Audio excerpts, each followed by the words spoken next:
Olá, eu sou a Patrícia Vieira e esse é o IC Entrevista. Seja bem-vindo. No programa de hoje nós vamos falar como os empresários têm enfrentado a crise do coronavírus. Nós estamos recebendo o Nereu Domingues, que é advogado e sócio na Domingues Sociedade de Advogados. Tudo bem, Nereu? Tudo bem. Seja bem-vindo. Eu agradeço a oportunidade do IC Entrevista e a Patrícia também.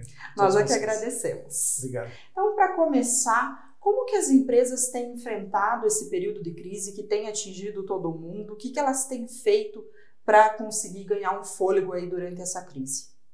Bom, o que temos visto aí reiteradamente, no primeiro momento vieram as providências para preservação do fluxo de caixa. Então, genericamente, nessa linha aí de preservação de fluxo de caixa, o que a gente percebe é que as empresas estão revisitando as suas obrigações de ordem tributária, estão revisitando suas obrigações com clientes, com fornecedores, especialmente por conta dessa dificuldade de redução de receita, de faturamento. Na parte dos impostos, em particular, o que a gente recomenda são basicamente assim duas principais frentes. Primeiro, é muito comum, às vezes, você, empresário, ter dentro do seu estoque lá constituído, estoque de informações contábeis, fiscais, é possível que você tenha lá dentro créditos fiscais que, em outros períodos, por um posicionamento mais conservador, eventualmente você não tenha se aproveitado desses créditos. Então, a primeira recomendação é uma revisita nas apurações de tributos. Essa revisita é recomendável que se faça, inclusive, em relação aos últimos 5 anos, e é possível que você até se surpreenda encontrando lá potenciais benefícios fiscais que eventualmente não foram aproveitados na época própria e que agora podem contribuir com a redução do seu dispêndio de caixa e, como consequência, a preservação do seu fluxo de caixa, né? Em relação aos fornecedores, prestadores de serviço, locadores também, eventualmente aqueles que têm compromisso de locação,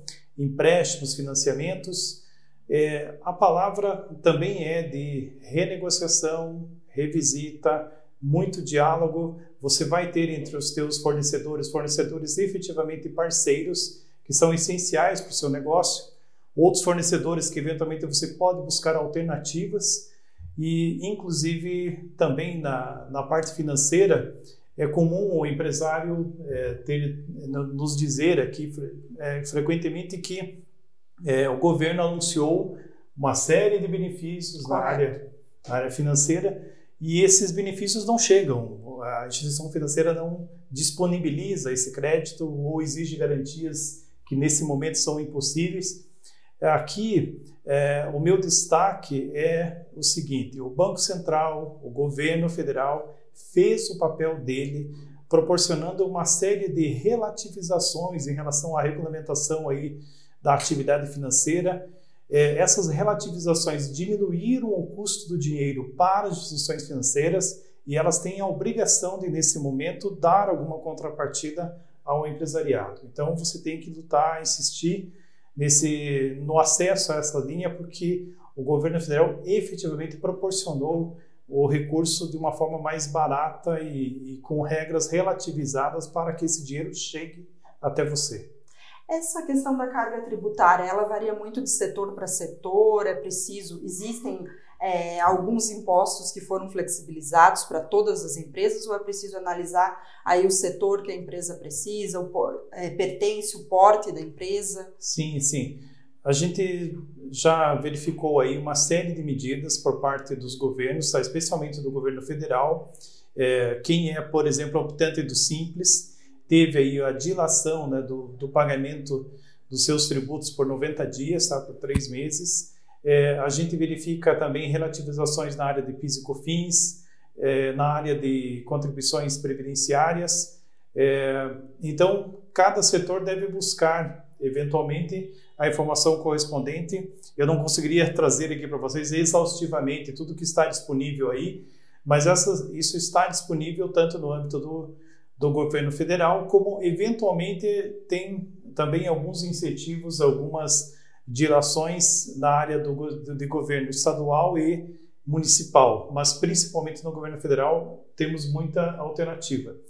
Aqui também eu quero fazer um destaque, que é o seguinte: o governo federal postergou a entrega das obrigações acessórias. Por exemplo, o governo federal postergou a entrega da DCTF, a Declaração de Contribuições e Tributos Federais. Certo. Se você, lá na sua empresa, está com dificuldade para pagar os tributos federais, use essa dilação de prazo na entrega da DCTF o máximo que você puder utilizar. Então, entregue mais próximo possível do limite, porque se você conseguir pagar os tributos, eventualmente, tá, antes da entrega da DCTF, você consegue pagar sem incidência de multa.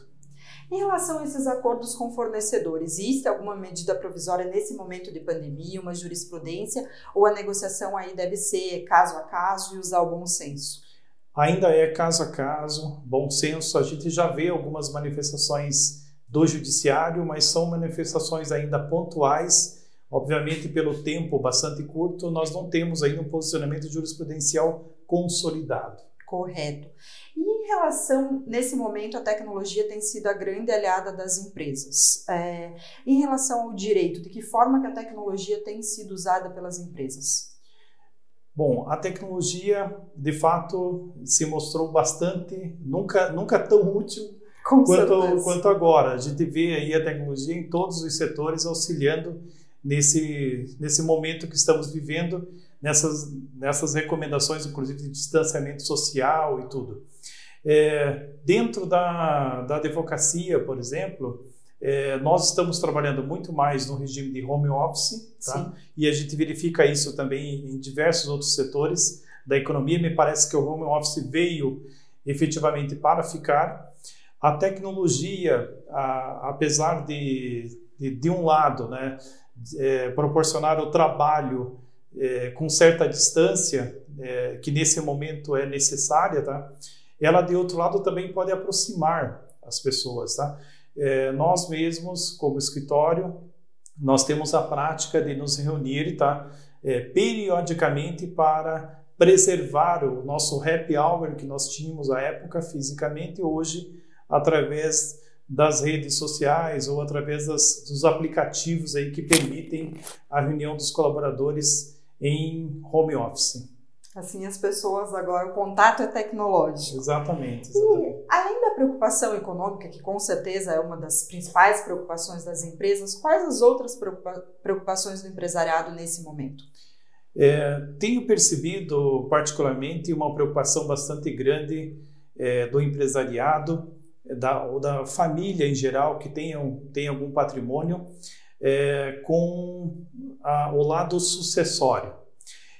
Tenho verificado, inclusive, da conversa com os tabeliães, que cada vez mais houve um aumento aí na procura por lavratura de testamentos, escrituras de doação, documentos que circundam aí em torno do tema planejamento sucessório. De um lado, a gente percebe que sim, existe naturalmente uma preocupação do ponto de vista da saúde, de estar pronto numa eventual fatalidade, mas de outro lado, a gente também percebe que como as famílias estão em casa, elas têm conseguido dar mais atenção a esses temas que eventualmente sempre foram, é claro, temas importantes, mas que em função do dia a dia provavelmente eram adiados. O próprio tema em si, planejamento sucessório, traz uma necessidade de enfrentamento da morte. E isso é sempre acompanhado de muito tabu. Então, nesse momento, a gente vê que essa preocupação está no dia a dia das famílias e a gente percebe um aumento na procura de trabalhos na área de planejamento sucessório. Interessante. Nereu, muito obrigada pelas informações. Obrigada a você. Lembrando que a principal preocupação nesse momento ainda é a saúde. Nós tiramos a máscara só para gravar a entrevista, então usem máscara, mantenham o distanciamento social e sempre que possível fiquem em casa. E vamos torcer para que logo a gente supere toda essa crise e para que sejamos seres humanos melhores. Muito obrigada, tchau, tchau. Obrigado.